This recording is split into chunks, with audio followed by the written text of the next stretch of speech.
জামাত বিএনপির ব্যাপক সংঘর্ষ চলতেছে। জামাত বিএনপি সংঘর্ষ। শেরপুরের ছিনাইগাতীতে বিএনপির সাথে সংঘর্ষে মারা গেছেন শ্রীবর্দী উপজেলা জামায়াতের সেক্রেটারি মাওলানা রেজাউল করিম। অনুষ্ঠানে বিএনপি জামায়াত সংঘর্ষে ঝিনাইগাতী উপজেলা জামায়াত আমির রেজাউল করিম নিহত হয়েছে। জামায়াত নেতা হত্যার সাথে বিএনপি জড়িত থাকায় তারেক রহমানকে ফোন করে একই আলটিমেটাম দিলেন ডক্টর ইউনূস। শেরপুরের শ্রীবর্দীতে জামায়াত নেতা মাওলানা রেজাউল করিমের নৃশংস হত্যাকাণ্ডের পর দেশজুড়ে যে আগুন জ্বলছে সেই আগুন এবার সরাসরি রাজনৈতিক কেন্দ্রে পৌঁছে গেছে। অভিযোগের তীর এবার সরাসরি বিএনপির দিকে। আর এই পরিস্থিতিতে অভূতপূর্ব পদক্ষেপ নিয়েছেন অন্তর্বর্তী সরকারের প্রধান উপদেষ্টা ডক্টর মোহাম্মদ ইউনূস। সর্বশেষ পাওয়া তথ্য অনুযায়ী গতকাল রাত 10:45 দিকে প্রধান উপদেষ্টা ডক্টর ইউনূস নিজে বিএনপি চেয়ারপারসন তারেক রহমানকে ফোন করে একটি কঠোর ও সুস্পষ্ট আলটিমেটাম দিয়েছেন। সূত্রের দাবি, ফোন আলাপে ডক্টর ইউনূস নাকি বলেছেন, এই হত্যাকাণ্ডের সাথে যদি বিএনপির কোনো পর্যায়ের নেতাকর্মীর সংশ্লিষ্টতা প্রমাণিত হয় তাহলে আমি নিজে নিশ্চিত করব যে এই অপরাধের বিচার হবে। কোনো প্রভাবশালী ব্যক্তি বা দলের নামের আড়ালে কাউকে বাঁচানো যাবে না। আপনার দলের নামে যদি এই ধরনের কোনো সংগঠিত সহিংসতার প্রমাণ পাওয়া যায় তাহলে নির্বাচনের আগেই বিএনপির বিরুদ্ধে কঠোর ব্যবস্থা নেওয়া হবে। এটা আমার শেষ কথা। এই কথোপকথনের কিছু অংশ কথিতভাবে রেকর্ড হয়ে থাকতে পারে বলে রাজনৈতিক মহলে গুঞ্জন ছড়িয়ে পড়েছে, যদিও এখনো কোনো অডিও ক্লিপ প্রকাশ্যে আসেনি। তবুও বিভিন্ন সূত্র দাবি করছে যে এই কলের বিষয়বস্তু অত্যন্ত গুরুতর এবং এটি সরকারের সর্বোচ্চ পর্যায় থেকে বিএনপির প্রতি দেওয়া একটি বিশেষ শেষ সতর্কবার্তা। শ্রীবর্দী ঝিনাইগাতী আসনে নির্বাচনী প্রচারণার মাঝে মিনি স্টেডিয়ামে যে সংঘর্ষ হয়েছিল সেখানে প্রত্যক্ষদর্শীদের অনেকেই দাবি করেছেন যে হামলাকারীদের একটি বড় অংশ ছিলেন বিএনপির স্থানীয় নেতাকর্মী ও সমর্থক। কয়েকজন চাঞ্চল্যকর দাবি করেছেন যে হত্যার আগে মাওলানা রেজাউল করিমকে লক্ষ্য করে জামায়াতকে শিক্ষা দিতে হবে বলে চিৎকার করা হয়েছিল। জামায়াতে ইসলামীর পক্ষ থেকে ইতোমধ্যে স্পষ্ট অভিযোগ করা হয়েছে যে এটি পরিকল্পিত রাজনৈতিক হত্যাকাণ্ড এবং এর পেছনে স্থানীয় বিএনপির একটি প্রভাবশালী গ্রুপের ইন্ধন রয়েছে। দলের কেন্দ্রীয় নেতৃত্ব বলছে এই হত্যার মাধ্যমে জামায়াতকে নির্বাচন থেকে মানসিকভাবে সরিয়ে দেওয়ার চেষ্টা করা হচ্ছে। ঘটনার পর থেকে বিএনপি চেয়ারপারসন তারেক রহমান এখনো এই হত্যাকাণ্ড নিয়ে কোনো আনুষ্ঠানিক বক্তব্য দেননি। দলের মুখপাত্ররা শুধু বলছেন যে স্থানীয় পর্যায়ে শুধু অপ্রীতিকর ঘটনা ঘটেছে, তদন্ত হওয়া উচিত। কিন্তু এই ধরনের হালকা বক্তব্য জামায়াতের নেতা কর্মীদের মধ্যে আরো ক্ষোভ বাড়িয়েছে। অনেকে মনে করছেন প্রধান উপদেষ্টার ফোনের পর বিএনপি এখন দ্বিধাদ্বন্দ্বে পড়ে গেছে। একদিকে নির্বাচনী মাঠে জামায়াতের সাথে সরাসরি প্রতিদ্বন্দ্বিতা, অন্যদিকে সরকারের কঠোর অবস্থান। রাজনৈতিক বিশ্লেষকদের মতে এই আলটিমেটামের পর বিএনপি হয়তো শিগগিরই কোনো আনুষ্ঠানিক বক্তব্য দিতে বাধ্য হবে। এদিকে ঢাকা, চট্টগ্রাম, রাজশাহী, খুলনা, সিলেট সহ দেশের বিভিন্ন বিশ্ববিদ্যালয়ে ছাত্র শিবিরের বিক্ষোভ অব্যাহত রয়েছে। অনেক জায়গায় তারা রক্তের বদলা রক্ত চাই এবং তারেক রহমান মাফ চাও স্লোগান দিচ্ছেন। একই সঙ্গে জামায়াতের কেন্দ্রীয় নেতারা বলছেন তারা শান্তিপূর্ণ আন্দোলনের মাধ্যমে বিচার চাইবেন, কিন্তু বিচার না পেলে রাজপথ আরো উত্তপ্ত হবে। শ্রীবর্দীতে একজন মাদ্রাসা শিক্ষক ও জামায়াত নেতার নির্মম হত্যার ঘটনা এখন শুধু একটি স্থানীয় সংঘর্ষ নয়, এটি এখন জাতীয় রাজনীতির সবচেয়ে বড় সংকটে পরিণত হয়েছে।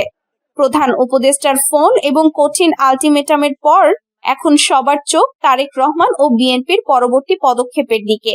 এই ঘটনা কি নির্বাচনের আগে বিএনপির জন্য নতুন বিপদ ডেকে আনবে, নাকি দলটি দ্রুত কোনো কৌশলগত অবস্থান নিয়ে পরিস্থিতি সামাল দেবে?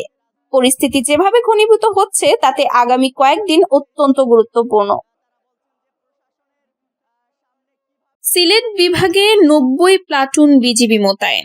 ত্রয়োদশ জাতীয় সংসদ নির্বাচনকে সামনে রেখে আইন শৃঙ্খলা রক্ষায় সিলেটের 4 জেলায় 90টি প্লাটুন বিজিবি মোতায়েন করা হয়েছে। নির্বাচনকে সামনে রেখে সিলেট সীমান্তে নেওয়া হয়েছে বাড়তি সতর্কতা। বৃহস্পতিবার দুপুরে সিলেট সেক্টর সদর দপ্তরে আয়োজিত এক সংবাদ সম্মেলনে sector commander colonel Mohammad Salah Uddin এ তথ্য জানান। তিনি বলেন, জনগণের ভোটাধিকার সুরক্ষায় বিজিবি সম্পূর্ণ প্রস্তুত রয়েছে। সিলেট সেক্টরের অধীনে 2টি জেলার 10টি সংসদীয় আসনে বিজিবি সদস্যরা আইন শৃঙ্খলা রক্ষাকারী বাহিনীর সঙ্গে যৌথভাবে নির্বাচনী নিরাপত্তার দায়িত্ব পালন করবেন। 19টি প্লাটুনে বর্ডার গার্ড বাংলাদেশ বিজিবির প্রায় 2100 জন সদস্য মোতায়েন করা হচ্ছে।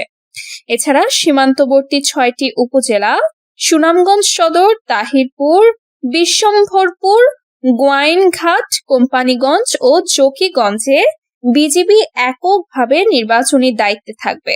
সীমান্তবর্তী আরও 5টি উপজেলায় সেনাবাহিনী ও বিজিবি যৌথভাবে এবং অন্যান্য 12টি উপজেলায় বিজিবি অন্যান্য বাহিনীর সঙ্গে সমন্বয়ে দায়িত্ব পালন করবে। নির্বাচনী এলাকার ভোট কেন্দ্রের নিরাপত্তা নিশ্চিত করতে বিজিবির 9 ইউনিটের 4টি প্রশিক্ষিত কুকুর মোতায়েন করা হবে। দায়িত্বপ্রাপ্ত বিজিবি সদস্যরা উপজেলা ভিত্তিক বেস ক্যাম্পে অবস্থান করে দায়িত্ব পালন করবেন। সংবাদ সম্মেলনে জানানো হয়, নির্বাচনী দায়িত্বে নিয়োজিত প্রতিটি বিজিবি সদস্যকে এরই মধ্যে বায়োট কন্ট্রোল প্রশিক্ষণ এবং প্রয়োজনীয় মহড়া সম্পন্ন করা হয়েছে। সদস্যরা প্রয়োজনীয় সরঞ্জাম সহ পেশাগতভাবে প্রস্তুত, আত্মবিশ্বাসী ও শৃঙ্খলাবদ্ধ অবস্থায় দায়িত্ব পালনে সক্ষম। স্বতন্ত্র প্রার্থীর গাড়ি বহরে হামলা, বিএনপির 215 জনের নামে মামলা। ত্রয়োদশ জাতীয় সংসদ নির্বাচনে বিএনপির বিদ্রোহী স্বতন্ত্র প্রার্থী ইঞ্জিনিয়ার এম.এ. মতিন খানের গাড়ি বহরে হামলা ও গাড়ি ভাঙচুরের ঘটনায় মামলা হয়েছে। হোমনা উপজেলা বিএনপির সভাপতি মোহাম্মদ মহিউদ্দিনকে প্রধান আসামি করে 215 জনের নাম উল্লেখ করে মামলাটি করা হয়েছে।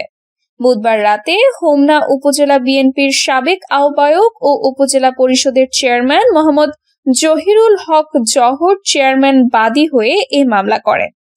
মামলার রুজু হওয়ার বিষয়টি নিশ্চিত করেছেন হোমনা থানার ওসি তদন্ত দীনেশ চন্দ্র দাস গুপ্ত। মামলার এজাহার সূত্রে জানা যায়, 22 জানুয়ারি বিকাল 4:30টার দিকে স্বতন্ত্র প্রার্থী আব্দুল মতিন ও হোমনা উপজেলা বিএনপির সাবেক আহ্বায়ক ও সাবেক উপজেলা পরিষদের চেয়ারম্যান জহিরুল হক জহর সহ একটি গাড়ি বহর নিয়ে উপজেলার শ্রীমদ্দি গ্রামে মরহুম ইঞ্জিনিয়ার আব্দুল জলিল চেয়ারম্যানের কবর জিয়ারত করতে যাচ্ছিলেন। পথে হোমনা ওভারব্রিজের নিচে বিএনপি নেতাকর্মীরা গাড়ি বহরের পথ রোধ করে আমাদেরকে হত্যার উদ্দেশ্যে দেশীয় অস্ত্রশস্ত্রে সজ্জিত হয়ে হামলা করে এবং জহর চেয়ারম্যানের গাড়ি ভাঙচুর করে অন্তত 10 জনকে আহত করেছে। এ বিষয়ে প্রতিক্রিয়া জানতে হোমনা বিএনপির সভাপতি মোহাম্মদ মহিউদ্দিনকে একাধিকবার ফোন করলেও তিনি ফোন রিসিভ না করায় বক্তব্য নেওয়া সম্ভব হয়নি। জুলাই সনদ জনগণের সঙ্গে রাজনৈতিক দলগুলোর একটি চুক্তি, জানালেন আলী রিয়াজ। জুলাই সনদকে দেশের জনগণের সঙ্গে রাজনৈতিক দলগুলোর একটি চুক্তি বলে মন্তব্য করেছেন প্রধান উপদেষ্টার বিশেষ সহকারী অধ্যাপক আলী রিয়াজ। বুধবার সকালে শান্তিপূর্ণ নির্বাচন ও সহিংসতা প্রতিরোধ, মাঠ পর্যায়ের অভিজ্ঞতার আলোকে শীর্ষক গোল টেবিল আলোচনায় প্রধান অতিথির বক্তব্যে তিনি একথা বলেন। রাজধানীর লেকশোর হোটেলে এ আয়োজন করে গবেষণা প্রতিষ্ঠান বাংলাদেশ এন্টারপ্রাইজ ইনস্টিটিউট। অধ্যাপক আলী রিয়াজ বলেন, জুলাই জাতীয় সনদ বাংলাদেশের জনগণের সঙ্গে রাজনৈতিক দলগুলোর একটি চুক্তি। 30টি রাজনৈতিক দল দীর্ঘ 9 মাস নিরবচ্ছিন্ন আলোচনার মাধ্যমে এজেন্ডাগুলো তৈরি করেছে। তাই এ চুক্তির বাস্তবে রূপ দেওয়ার দায়িত্ব রাজনৈতিক দলগুলোর ওপরও বর্তায়। এটি কোনো চাপিয়ে দেওয়ার বিষয় নয়, এটি অগুন্তি শহীদের স্বপ্নকে বাস্তবে রূপ দেবে। তিনি বলেন, গণ অভ্যুত্থান রায় দিয়েছে, বাংলাদেশের ন্যায় বিচার প্রতিষ্ঠা করতে হবে। যারা অন্যায় করেছে তাদের বিচারের মুখোমুখি করতে হবে। অভ্যুত্থান রায় দিয়েছে, বাংলাদেশে আর কেউ ফ্যাসিবাদী কিংবা জমিদারিতন্ত্র কায়েম করতে পারবে না। ক্ষমতার ভারসাম্য তৈরি করে জবাবদিহি প্রতিষ্ঠা করতে হবে। আর অভ্যুত্থান রায় দিয়েছে, মানুষের ভোটের অধিকার প্রতিষ্ঠা করতে হবে, যার জন্য নির্বাচন দরকার। আলী রিয়াজ বলেন, যদি ন্যায় বিচার চাই, সংস্কার চাই এবং নতুন গণতান্ত্রিক রাজনৈতিক ব্যবস্থা গড়ে তুলতে চাই, তাহলে নির্বাচন ছাড়া কোনো বিকল্প নেই। গণভোট, নির্বাচন ও সংবিধান সংস্কার সবকিছুর ক্ষমতা জনগণের হাতেই। তিনি বলেন, দেশের ছাত্র জনতা জীবন বিনিময় করে ফ্যাসিবাদের জাতাকল থেকে মুক্তি পেয়েছে। এখন আমরা গণতান্ত্রিক রূপান্তরের পথযাত্রায়। সেই গণতন্ত্রকে আরো শক্তিশালী করতে হবে, যাতে করে আমরা সবাই মনে করি আমরা প্রত্যেকেই এই রাষ্ট্রের মালিক।